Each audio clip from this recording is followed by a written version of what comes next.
I was 28 years old living in a condo in southern Arizona. I am a single parent, and my 3 children and our dog, a Belgian shepherd named Loki, also lived with me in our small peaceful condo.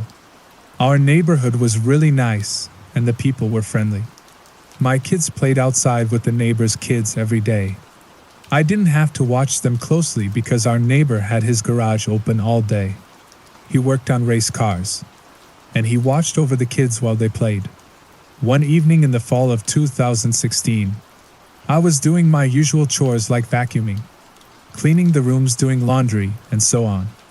Being home alone, I wanted to get a lot of things done before my kids returned from their grandparents' house the next morning. In my bedroom, there's a sliding glass door that I usually keep halfway open. It makes it easy for me to go back and forth between the garage where the washing machine is and lets in some fresh air. Loki is smart and loyal family dog, also likes it when the door is open because he can easily move in and out. When he saw me getting the garbage bag, he knew I was going to the alley to throw away the trash, and he wanted to come along. So I walked through my room through the sliding glass door and opened the garage door to toss the trash in the dumpster. After I put the dumpster's lid back down, I noticed something strange about Loki. He was growling and staring at the roof. So I looked up to see what had caught his attention, but I didn't see anything there. I figured it might be a cat because Loki really didn't like cats. Then I started walking back into the garage. And usually Loki followed me without me having to say anything. But this time, as I was about to press the button to close the garage door, I realized Loki was still out in the alley. I called for him to come back, but he didn't listen. He didn't even look at me. He was sitting very still, looking up, as if he was hunting something. I shouted, "Loki, come." Then all of a sudden he jumped up, snarled, and started barking angrily at the roof. At the same time Loki reacted. I heard thumping sounds on my roof. What could that be? What scared me the most was how Loki behaved, as I've only seen him act like this once before. And it was when I was almost robbed back when I was living in Washington years ago. I quickly closed the garage door and went inside feeling a bit shaken. Loki was still wound up, pacing back and forth while crying and growling. So I sent a text to one of my helpful neighbors asking if they could please come over to my house, even though it was pretty late. I didn't want to call the police just yet. "Hey Les, can you please come over and check around my house? I think someone might be trying to get in." I texted him. Luckily, he was awake and called me back. Just a minute later, I explained what was going on, and he told me to stay inside while he checked things out. Les climbed up on the roof to see if anything was up there. He didn't find anything. Not even a piece of trash. "It's probably just noise, don't worry. But if you hear anything again, give me a call, and I'll check again," he reassured me. I thanked him and said sorry for bothering him. The next couple of days passed without any strange sounds, and I started to think I was just being overly worried. However, the following morning while I was brushing my daughter's hair for school, I heard really loud footsteps on my roof. It surprised my daughter, and Loki started barking like crazy again. So I quickly grabbed my old military machete from under my bed and went out to the backyard with Loki. I looked around, but there was nothing there. Then I walked around to the front, and there was still nothing. If my neighbors happened to see me, they might have thought I was acting strange, walking around with a machete in my hand so early in the morning. I went back inside to comfort my daughter. I told her it was probably just a cat, but she said, "No, Mom. It sounded like someone was running." I reassured her, saying, "It's okay, sweetheart. It's gone now." Later that day, when I returned from work, I saw police cars and an ambulance down the street. It turned out to be my neighbor Colleen, who was being put into the ambulance. Colleen was an older and really kind lady. I hurried over to some other neighbors' houses to find out what was going on. It turns out that someone had broken into Collins's house while she was taking a nap. Colleen startled the intruder, and the person pushed one of our frail neighbors against the wall, which sadly broke her hip. The guy managed to run away and Colleen was left on the ground until her daughter came to check on her not long ago. Her daughter got worried because Colleen wasn't answering the phone. And thankfully she came over to check on her mom. I was just shocked trying to understand what had happened. The police started talking to each one of us asking if we saw or heard anything suspicious recently. That's when I realized, oh my goodness. I was sure those footsteps were also on my roof. Just like I had thought. So I immediately told the police officers everything I had heard and seen, including how Loki reacted. The police decided to have officers patrol our neighborhood for about a week, but nothing really happened. I had to explain the situation to my daughters, as my son is still quite young, so he doesn't really understand what a bad person is. But I tried my best to tell him that someone not nice was trying to take our things. He said to me, "Don't worry, Mom. I'll keep you safe." I told them that they couldn't play outside as freely as they used to for a while until things settled down. 2 weeks went by and we were still a bit cautious. It was late and I needed to do some laundry. So I had the sliding glass door open to let in some fresh air and make it easier for me to go in and out with my laundry. When I was carrying my last load, I had the laundry basket in my arms. I closed the door to the garage and was heading to my room. As I walked beneath the porch, I took a step and then I heard a creaking sound. I paused for a moment and looked down, wondering if I had made that creaking noise. It was silly for me to even think that because my floor was made of concrete. Then I heard another creak. I slowly looked up and realized where the sound was coming from. It was coming from right above me on my porch roof. My heart sank. In my mind I was saying some strong words. I looked down, because I saw movement, and suddenly Loki appeared. He sat down by my room's doorway.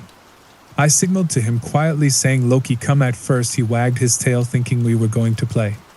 But when Loki stepped out, the fur on the back of his head stood up like a fence and he began growling.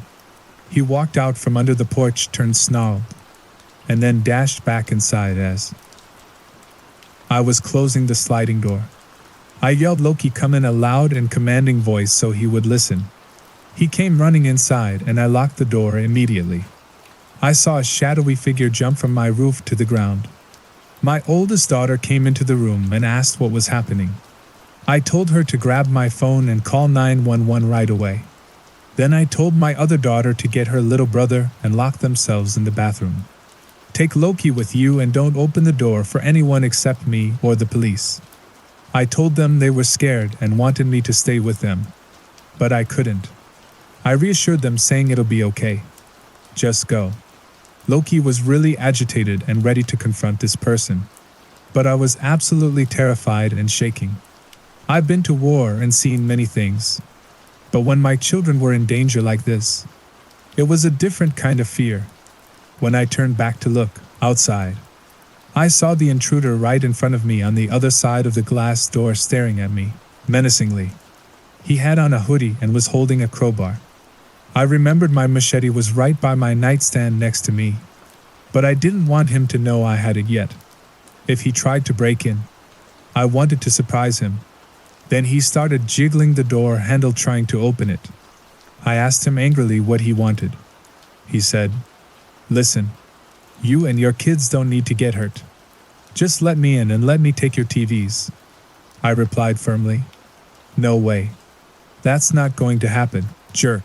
My husband is on his way home right now." He grinned and said, "You don't have a husband?" My heart sank. He kept rattling the door and shouting, "Let me in." Then he hit my door with the crowbar, but it didn't break. My kids were yelling and crying loudly. They opened the door and let Loki out. Loki rushed at the man furious. The man said something really scary, like he wanted to hurt our dog, then my kids, and then me. He started hitting the door even harder. I hurried to get my machete and yelled at him to come inside. But then, something wonderful happened. A police officer jumped over the fence and told the man to drop his weapon. The man turned towards the officer, and the officer used a taser on him. 4 police cars arrived. I went to get my kids. I opened the door, and they were all shaken, but ran to me giving me tight hugs. The man was arrested and sent to prison. My kids are still going to therapy, but they are improving.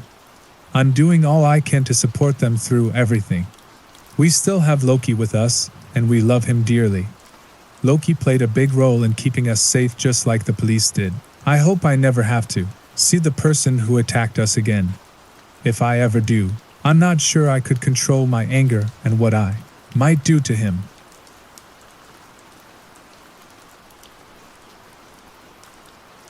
I'm Alexandra, a 19-year-old male from a really rural part of Texas. The place I come from is massive, but it's mostly fields and farms. There's just one tiny town inside it, and even that town is super small. It's the kind of place where if you drive down the street, you'll definitely see 4 or 5 people. In our town, we had those old scary houses that people always say are haunted or have had creepy things happen in them, like ghost stories or murders, the usual stuff. Well, when I was 15, someone actually bought and moved into one of these old houses.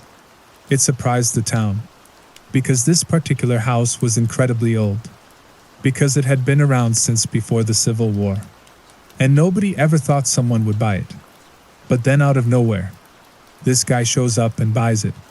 My dad worked at the mayor's office, and he was really suspicious of this man.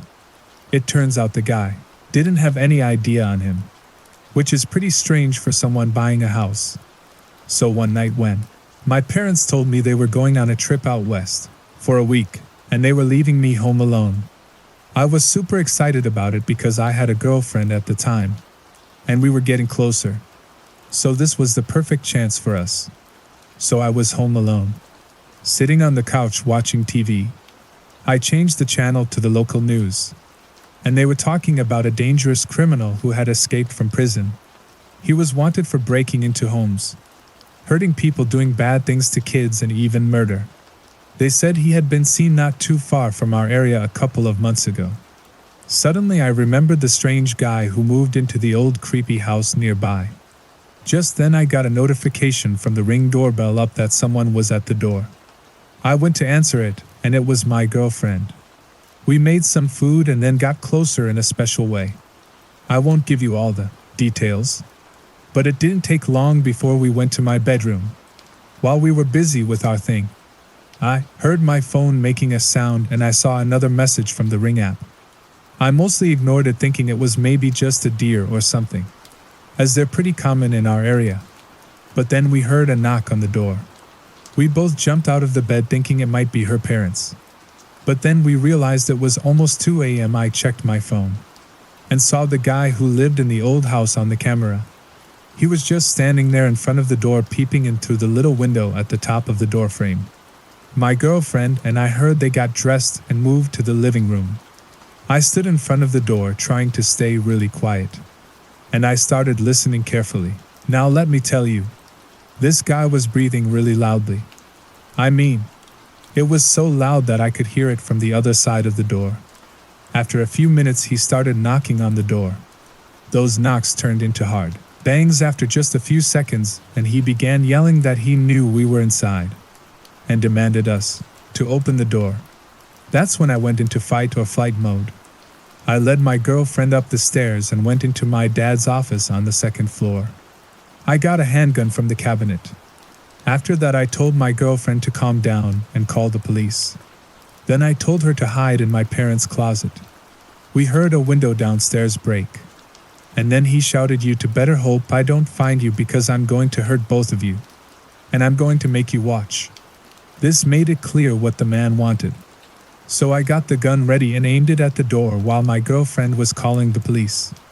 Just then the door to my parents' room started banging as he tried to open it. I said, "I have a gun pointed at the door, and if you don't leave right now, I'll pull the trigger." The banging stopped, but what happened next scared me a lot. The man started laughing and said, "Good, I have one of my own also." I pointed my gun right at the door, getting ready. Then I heard police sirens in the distance.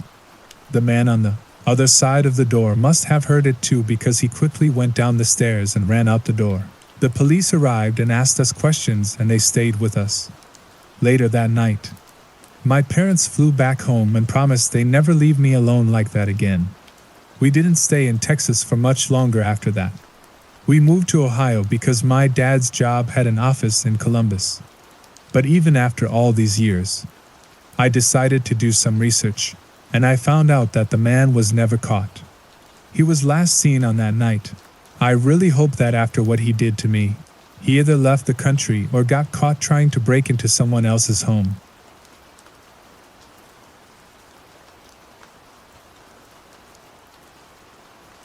About 4 years ago, when I was 15, my parents and I moved to a new apartment. We decided to get a puppy. We walked him about 4 or 5 times a day, but our dog had trouble when we left him alone. So we thought it must have been tough for our neighbors during the first few weeks, because he would bark and cry when we weren't home. However, when we talked to our neighbors, they said not to worry about it, as they hardly ever heard him and everyone was okay with it. Except for Tony. One Saturday I was home alone, and someone knocked on my door. It was Tony, but at first he looked surprised when I opened the door. But then he smiled politely and said, "Hey, can you tell your parents to come see me when they get home, please?" I said okay, and he left. I didn't think much of it. When my parents came home, I told them about my talk with Tony. My dad went to Tony's apartment because he thought it might be about our dog barking too much. Tony told my dad that our dog barked a lot, and he worked at night and needed to sleep during the day. He asked if we could try to make less noise, but he understood that it's hard to control the dog's barking. Tony also said sorry for coming to our door because he didn't know I was home alone. My dad said he had a nice and polite talk with Tony. Dad apologized for the trouble, and when he came back home, we tried our best to help with my puppy's anxiety. It actually worked. My dog still barked, but he wasn't as upset as before. Now let's fast forward a few weeks. Every time my dog sensed Tony coming down the stairs in our apartment building, my dog would get really excited. My dog usually liked people for some reason, but he really didn't like Tony. Tony stopped talking to us and mostly ignored us when we saw him. Sometimes he just stared at us. One day my mom and I came home and we saw 6 holes on our apartment door. It looked like someone had punched it with a key or something sharp. My mom thought maybe we accidentally did it over the months we'd been living there. Then our neighbor Martha called my mom, really worried about me. She asked if I had been home alone that afternoon. My mom said no. That's when Martha told us that someone had bagged and kicked our door, shouting a lot of mean things. It was so scary that her 11-year-old son hid under his bed for 4 hours until Martha came home. He thought someone was trying to break into our house. A few weeks later there was a nighttime city fair and my parents, Martha's family, and I went to the fair. We returned early around 11 p.m. It was nearly midnight, and then someone rang our doorbell. My dad went to see who it was, but nobody said anything. Normally when this happens, we either look out the window to see who's there or go downstairs, because it's often the mailman, but since it was midnight, my dad thought it was really strange and didn't go downstairs. He mostly ignored it, and we all went to bed. But the next morning my mom talked to Martha. She told my mom that when they came back from the fair, they found Tony hiding in the dark under the stairs with a baseball bat. He seemed really nervous and said someone had rung the doorbell late at night, which he found strange. So he went downstairs with the baseball bat to check. My mom pretty much knew what happened right away. Tony had rung our doorbell expecting my dad to come downstairs and see who it was. I'm not sure if his plan was to hurt my dad or not, but my dad, worried about my mom and my safety since he wasn't home during the week, went upstairs really angry and knocked on Tony's door. But when Tony saw my dad, believed me, he looked like he was going to faint. My dad talked to him and Tony actually started crying. He told my dad that sometimes he did drugs and didn't really know what he was doing. Then he apologized for damaging our door with a pocket knife and for what happened the night before. He didn't even try to lie about it. It turns out the reason my dog got so upset every time he sees Tony around was because Tony would wait for everyone in the building to leave for work. Then he would come to my door and kick it. This made my dog more and more angry each time. And it wasn't just because of his anxiety. My dad spoke calmly and said, "This is the last time I'm going to talk to you. If you come near my family again, or even look at us, I'll be very clear about it. Do you understand?" The guy kept crying and tried to hug my dad. We went to the police and made a report, but we didn't see Tony around anymore. It turns out his wife kicked him out and got a restraining order for her and their daughter. One morning she woke up to find him staring at her and their daughter while they were sleeping. The whole house smelled like gas because he had left the stove on. We moved not long after that, and we never saw Tony again.